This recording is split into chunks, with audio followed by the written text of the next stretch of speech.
नमस्कार, विद्या मंदिर में आपका स्वागत है।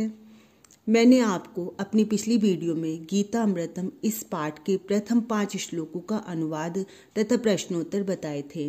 उम्मीद है आपको समझ में आए होंगे। चलिए अब हम गीता अमृतम के आगे के श्लोकों का अनुवाद आपको बताते हैं। वासांसि जीर्णानि यथा विहाय नवानि गृह्णाति नरोपराणि तथा शरीराणि विहाय जीर्णानि अन्यानि संयाति नवानि देहि।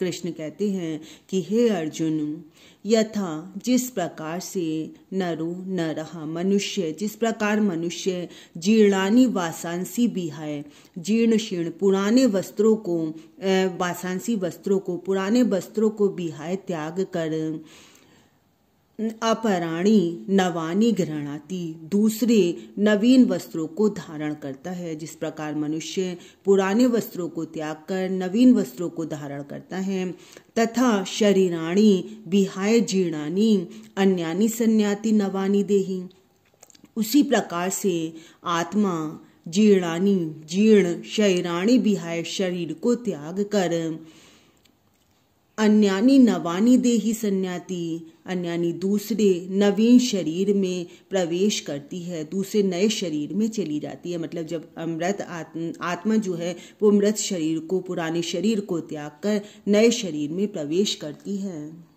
नैनम छिन्दन्ति शस्त्राणि नैनम दहति पावकः न चैनम क्लेद्यन्त्यापो न शोष्यति मारुतः।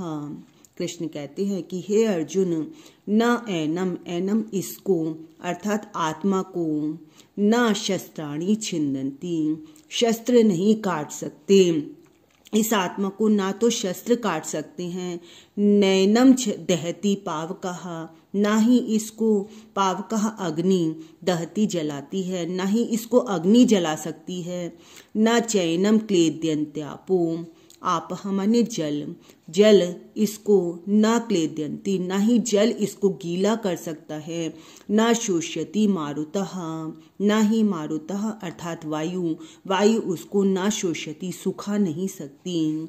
अर्थात इस आत्मा यह आत्मा जो है वह किन्हीं भी भौतिक पदार्थों से नष्ट नहीं हो सकती है। जातस्य हि ध्रुवो मृत्युर् ध्रुवम जन्म मृतस्य च तस्माद् अपरिहार्य अर्थे न त्वं शोचितुम अर्हसि। कृष्ण कहते हैं कि हे अर्जुन, जातस्य जन्म लेने वाले की मृत्यु ध्रुवम मृत्यु निश्चित है, तथा ध्रुवम जन्म मृतस्य च और मृत व्यक्ति का जन्म निश्चित है। मतलब जिसका जन्म हुआ है उसकी मृत्यु निश्चित है, तथा जिसकी मृत्यु हुई है उसका जन्म निश्चित है। तस्माद् अपरिहार्य अर्थे न त्वं शोचितुम अर्हसि, इसलिए इस अपरिहार्य विषय में तुम शोक करने योग्य नहीं हो। अर्थात जिस विषय पर हमारा नियंत्रण ही नहीं है, जो कि निश्चित ही है, जिसका कोई उपाय नहीं है, इस अपरिहार्य विषय में तुम शोक करने योग्य नहीं हो। यदृच्छया च उत्पन्नं स्वर्गद्वारम् अपावृतं सुखिनः क्षत्रियः पार्थ लभन्ते युद्धम ईदृशम्। कृष्ण कहते हैं, पार्थ हे अर्जुन, यदृच्छया च उत्पन्नम, यदृच्छया अपने आप, उत्पन्नम प्राप्त हुए, अपने आप प्राप्त हुए, और स्वर्ग द्वारम अपावृतम और अपावृतम खुले हुए, स्वर्ग द्वारम स्वर्ग के द्वार रूप, युद्धम ईदृशम ऐसे युद्ध को, सुखिनः क्षत्रियः लभन्ते भाग्यशाली क्षत्रिय ही प्राप्त करते हैं। भाग्यशाली क्षत्रियों को ही ऐसा युद्ध का अवसर मिलता है। अर्थात तुम बहुत ही भाग्यशाली हो कि तुम्हें इस युद्ध को लड़ने का अवसर प्राप्त हुआ है, क्योंकि ऐसे युद्ध से क्षत्रिय सीधे स्वर्ग को प्राप्त करते हैं। हतो वा प्राप्स्यसि स्वर्गम जित्वा वा भोक्ष्यसि महीम तस्माद् उत्तिष्ठ कौन्तेय युद्धाय कृत निश्चयः।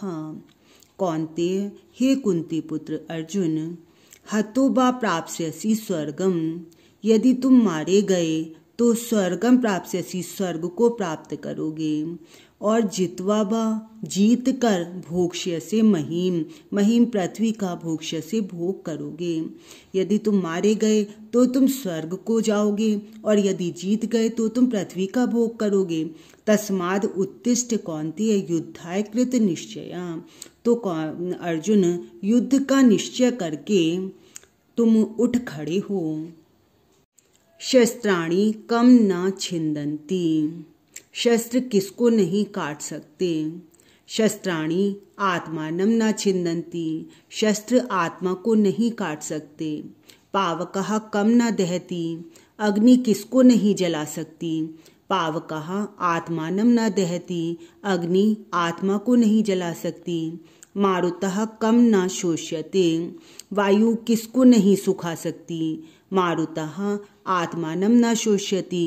वायु आत्मा को नहीं सुखा सकती। आपः कम न क्लेद्यन्ति। जल किसको गीला नहीं कर सकता। आपः आत्मानं न क्लेद्यन्ति। जल आत्मा को नहीं गीला कर सकता। अपरिहार्य अर्थे शोकः कथम न कार्यः। अपरिहार्य विषय में शोक क्यों नहीं करना चाहिए। जातस्य मृत्युः ध्रुवः मृतस्य च जन्म ध्रुवम् इति अपरिहार्य अर्थे शोको न कार्यः। जन्म लेने वाले की मृत्यु निश्चित है और मरे हुए की जन्म निश्चित है। अतः अपरिहार्य अर्थ में शोक नहीं करना चाहिए। सुखिनः क्षत्रियः किम लभन्ते। भाग्यशाली क्षत्रिय क्या प्राप्त करता है। सुखिनः क्षत्रियः अपवृत स्वर्ग द्वारम इव युद्धम लभन्ते। भाग्यशाली क्षत्रिय खुले हुए स्वर्ग के द्वार के समान युद्ध करने का अवसर प्राप्त करता है। गीतामृतम इति पाठात् का शिक्षा लभ्यते।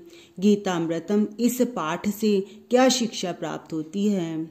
अयम आत्मा अजरः अमरः च। यह आत्मा अजर और अमर है। अतः जनः निर्भयः भूत्वा स्वकर्तव्यं कुर्यात् इति शिक्षा लभ्यते।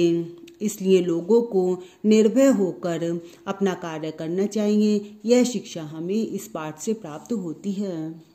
उम्मीद है आपको गीता अमृतम इस पाठ के श्लोकों का अनुवाद तथा प्रश्नोत्तर अच्छी प्रकार से समझ में आए होंगे। आप मेरी वीडियो देखते रहिए तथा इनको लाइक शेयर करते रहिए और सब्सक्राइब भी अवश्य कीजिए। धन्यवाद।